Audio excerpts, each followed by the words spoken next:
Beyond the elephant, how to escape confirmation bias and see the bigger picture.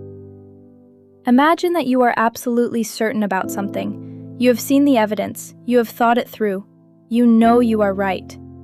But what if you are only holding the elephant's tail?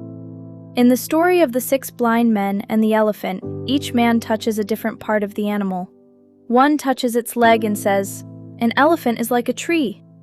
Another touches its trunk and says, "No, an elephant is like a snake." Another touches its side and insists, "You are both wrong. An elephant is like a wall." Each man possesses a piece of the truth, but each mistakes that piece for the whole. The story is not really about blindness. It is about something all human beings do. We experience a small part of reality and then construct a much bigger story around it.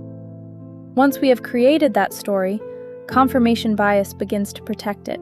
Confirmation bias is our tendency to notice, remember, and accept information that supports what we already believe, while ignoring or questioning information that challenges it.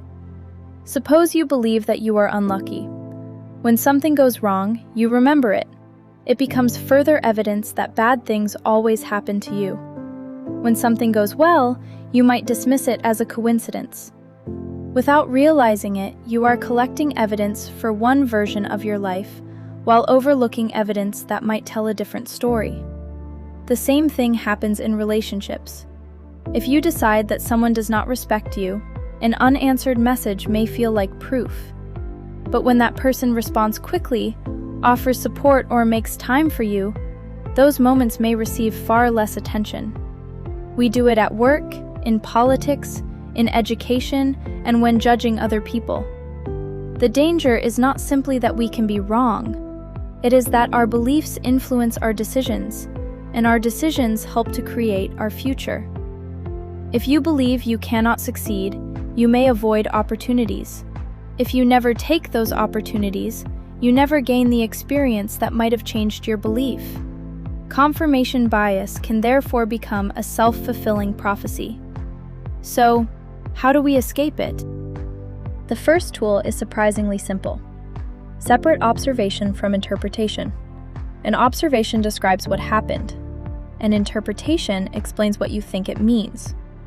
"He did not reply to my message today" is an observation. "He does not care about me" is an interpretation. "I did not get the job" is an observation. "I am not good enough" is an interpretation. Our interpretations may sometimes be correct.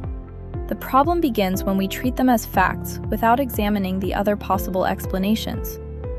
Whenever you feel certain about what an event means, ask yourself, what did I actually observe? What meaning have I added? And what else could explain what happened? The second tool is to search for disconfirming evidence. Most people ask, what evidence proves that I am right? Critical thinkers also ask, what evidence would suggest that I might be wrong?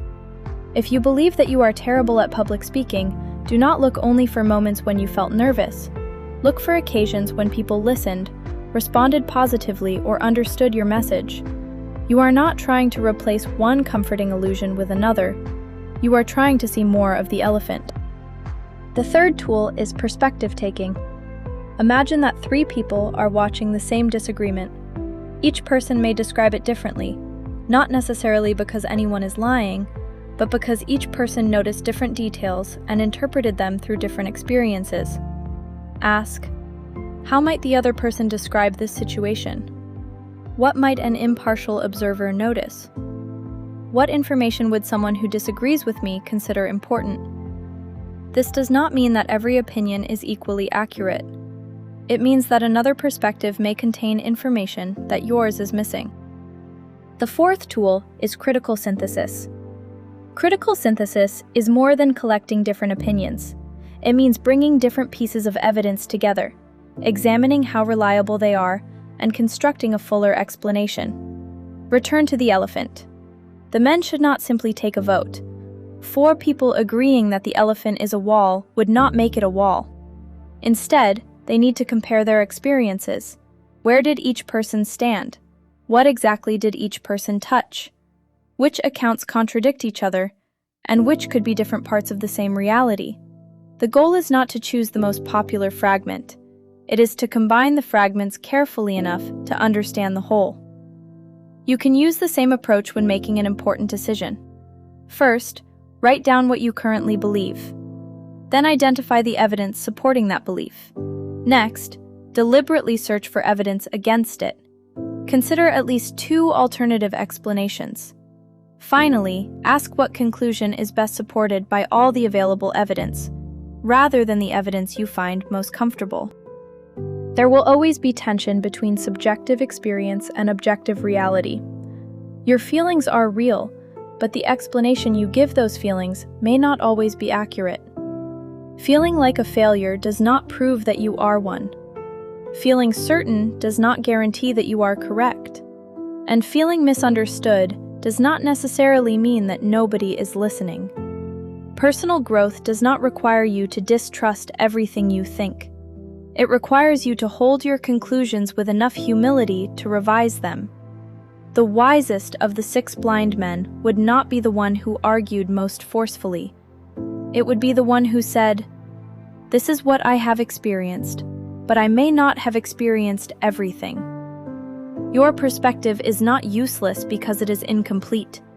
It is valuable precisely because it gives you one part of the picture. But your greatest strength comes when you combine it with evidence, alternative perspectives, and the willingness to change your mind. You may never see the entire elephant, but you can stop mistaking the part you are holding for the whole.